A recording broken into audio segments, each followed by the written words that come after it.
Hey y'all, it's me, Kevvie. This week, a dear friend of mine passed away. Her name is Jojo Baby, and for decades they have been a monumental figure in Chicago's drag scene. And their story is so important to our history, and I really wanted to just take some time today to share that story with y'all.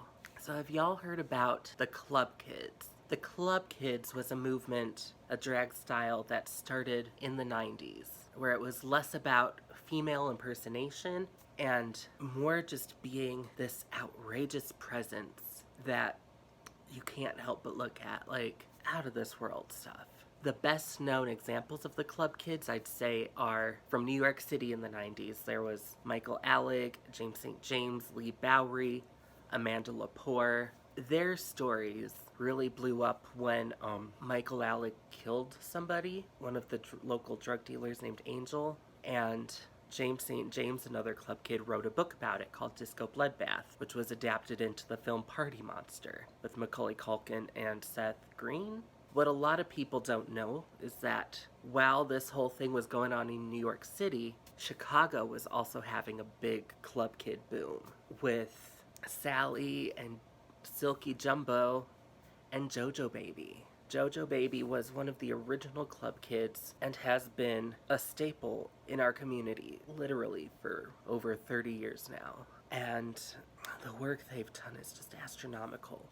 Like, they're so cool that Clive Barker of Hellraiser fame produced a documentary about them. Oh, it's beautiful. There's a couple other interviews and documentaries that are around the internet that I'll have linked in the description for you to check out too. Yeah, JoJo is really cool, and not just for their drag and their nightlife stuff. JoJo is just an artist of so many facets. Like, their biggest thing was making dolls. These dolls were beautiful, and they had a chakra system in them, and real teeth, real hair. All of them were filled with so much love.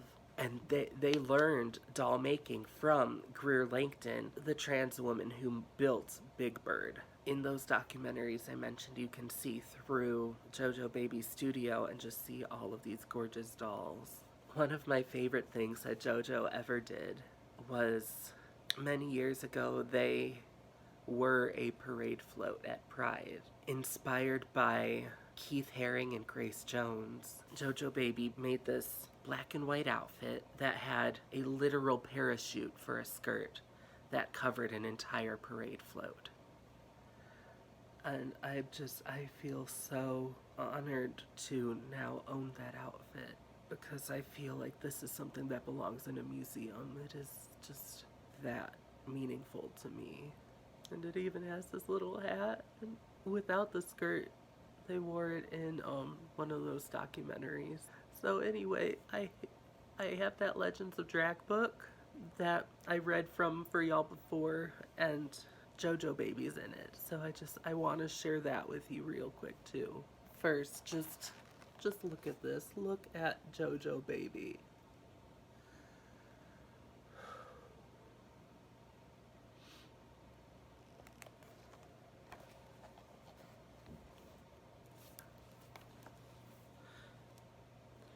Jojo Baby's biological mom played double duty as drag mother, a rare circumstance that opened the door to a lifetime of mischief and magic. As Jojo puts it, my mother was a Playboy bunny at the bunny club downtown. She made her money with Playboy and put herself through medical school. She started working for an HMO for the Teamsters. Her first boss was Jimmy Hoffa. She would always tell my dad, "I had princes and kings and actors hitting on me all the time, and I chose you." I'm sure she had some stories to tell. She did have a wig room. I always wanted to be in there trying on all the wigs. She taught me how to sew. She gave me my stage name too. She'd wake me up every morning. "Jojo Baby, wake up." She inspired Jojo and her brother to become performers, beginning by enrolling them in Polish dance classes at a young age. My mom always said if we wrote a book about our lives, nobody would believe it. I still don't think people would believe some of the things I've lived through. Sure enough, Jojo survived ordeals that could make the toughest drag queen squeamish. She she once woke up in the middle of an operation with the doctor's hand inside her. How's everything going down there?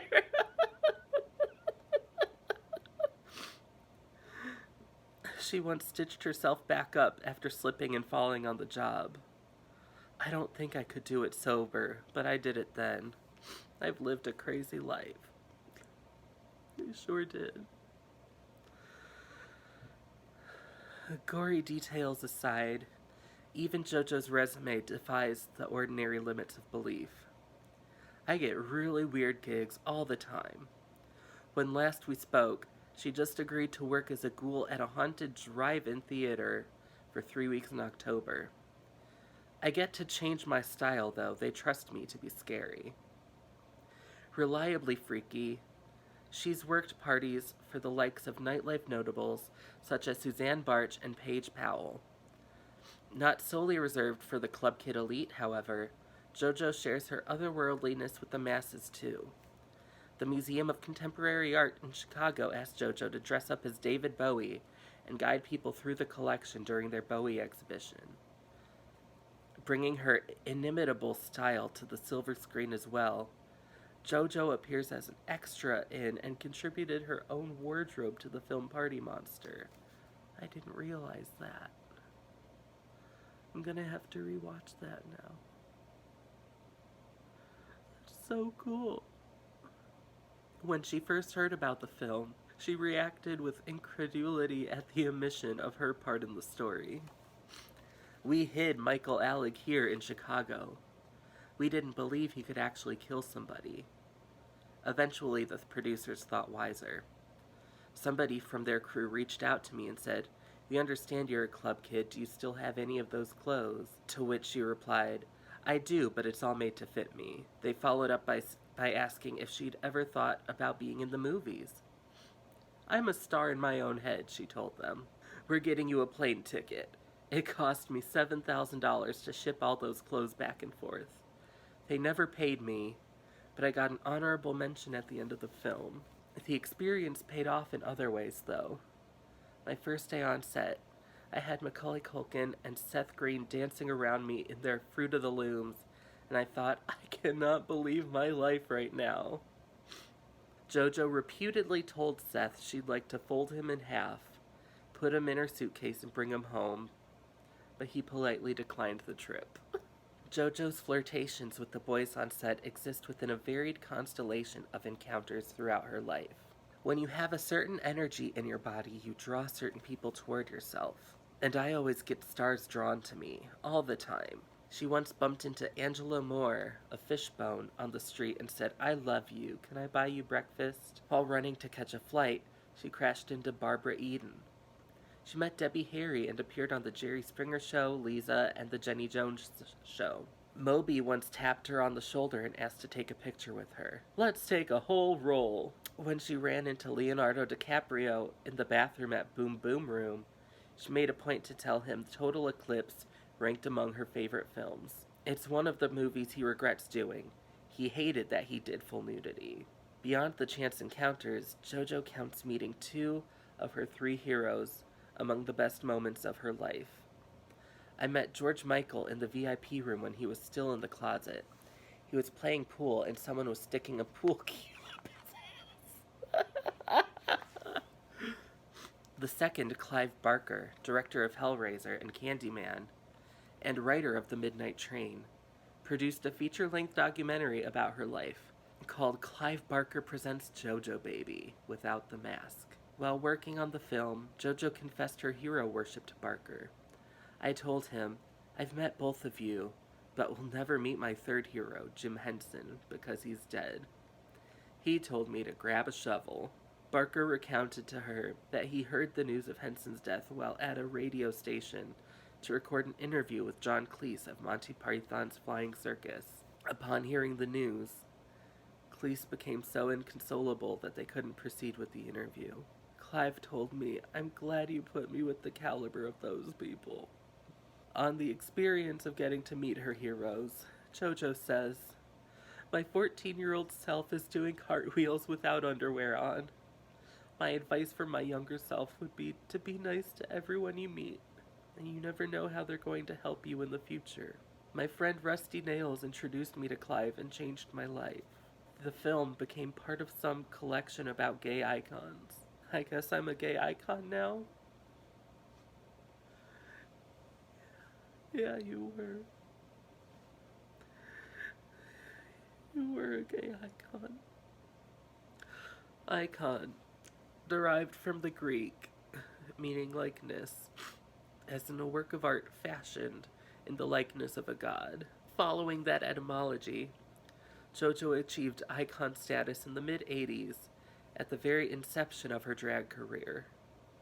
A bartender friend of mine thought I looked like Divine and asked if I'd do a Divine impersonation at the club Kaboom. Some people say my Divine is more than divine.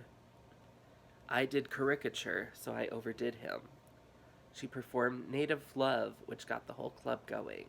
That started it all. I was 14 at the time. Nobody ever suspected the queen painted blue with a wig tied to her dick was underage.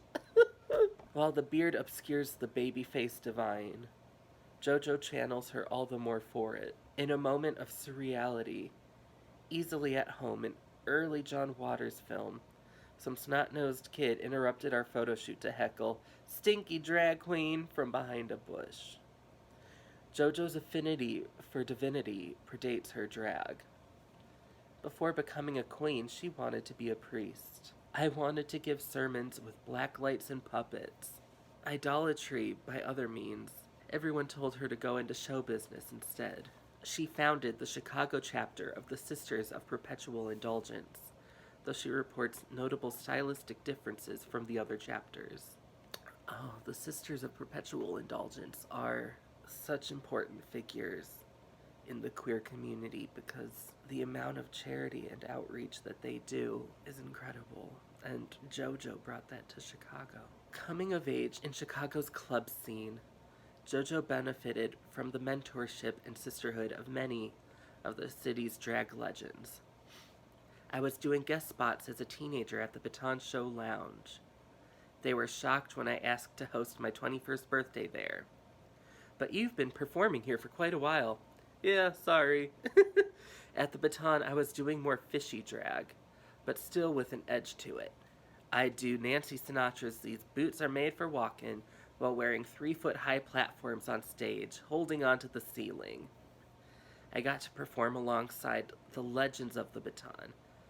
Monica Monroe, my official drag mother, Mimi Marks, Sherry Payne, Chili Pepper. Chili always tried to give Jojo makeup advice. She said the way I painted made me look like I'd been beaten up. I told her that's what I'm going for. Jojo also appeared in a staging of Charles Busch's Vampire Lesbians of Sodom alongside Honey West and Alexandra Billings. That's fucking awesome. Of Chicago drag, Jojo writes, "We can give you the same caliber of drag as New York, but with less attitude. Whenever people come to visit, they comment on how all the queens here are so nice," which isn't to say she never received any shadiness. I sometimes had queens that were like, "Miss Jojo, why are you looking so ugly today? You could be beautiful. Snap out of it, girl." My line is that I know I can be beautiful tomorrow. Why not live ugly for a minute? I'm a Leo rising with a Libra moon, so that lets me know my shit stinks. When you look at me without makeup, I think of myself as a pile of clay, and I'm very vulnerable. When the drag comes on, it's like armor. I can cut you with my eyebrows. I can be ugly for 5 days of the week and be beautiful the other 2. Indeed, we witnessed Jojo's immaculate looks on 2 occasions during our week in Chicago. She played hostess for a party called Queen on the Saturday night before her shoot, dressed like an acid freak druid in a leather tunic and heavy eyeliner. She never repeats a look. I used to rip up outfits after wearing them once so I wouldn't do them again. She's unlikely to destroy the yellow jacket worn in her portrait, though. as a close friend bought it off Sylvester at a garage sale. She considered having it repaired, but didn't want to lose any of its character. Though not featured in the final portrait, Jojo brought her own entourage to our shoot. Peanut, an anatomically correct oversized doll. She created him out of old false breasts with inspiration from the babysitter in Scary Stories to Tell in the Dark. Besides Peanut, Jojo's doll collection easily numbers in the thousands. They've helped me through the pandemic. Friends were worried about me living alone, but I never got lonely. I constantly have a party going here because I'm surrounded by thousands of faces. The dolls are always there for you. My mother's godmother had a doll collection when we were growing up. She traveled so much and had dolls from all over the world. That's why I collect dolls from all over the world. I wanted to recapture what I saw as a child. I was always bugging my mom to see her collection, and finally she said, "Why don't you start your own?" I don't think she knew what she was falling into. I don't think she knew what she was feeding into, but it's never stopped since. The collection includes several haunted dolls. Friends often report the sensation of things moving around her home. Jojo once asked her brother to dog sit, but he abandoned ship. He said, "Jojo, I don't know what was walking and talking in your house, but I couldn't take it anymore. I had to leave." I should have mentioned you just have to tell them to go to bed and it stops. Some of my dolls are portraits of people I love that I want to live forever. She plans to recreate a family food fight on a doll-sized Jerry Springer set. I really hope someone can make Jojo into a doll so that she can live forever with them. She has a doll of Greer Langdon wearing her wedding dress, and I just think it would be so beautiful if they got to be side by side.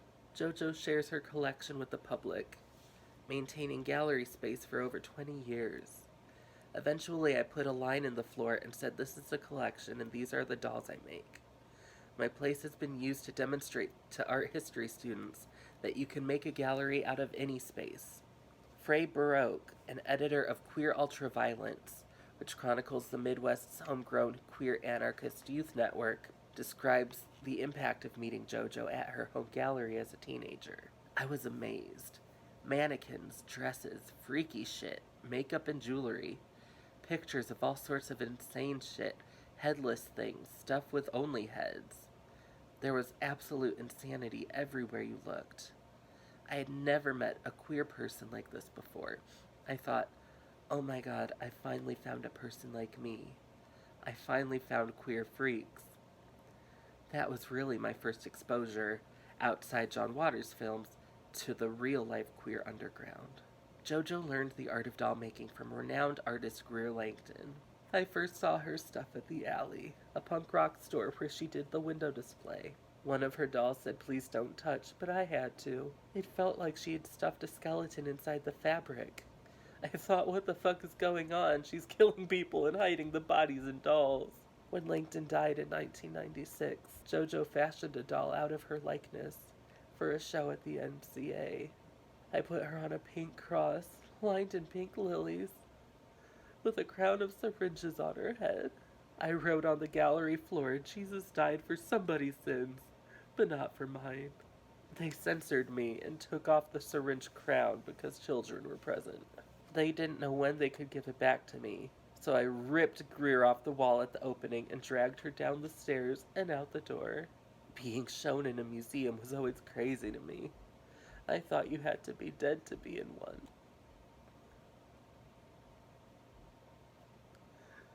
Maybe they'll have her in her now.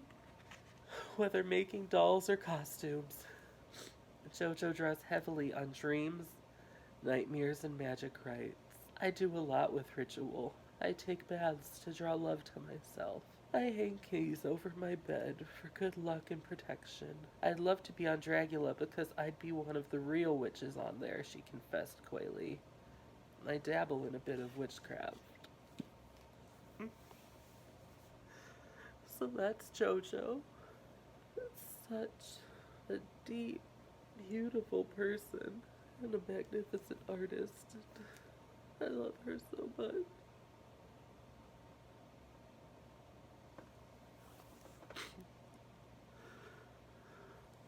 Goodbye, Jojo. I love you.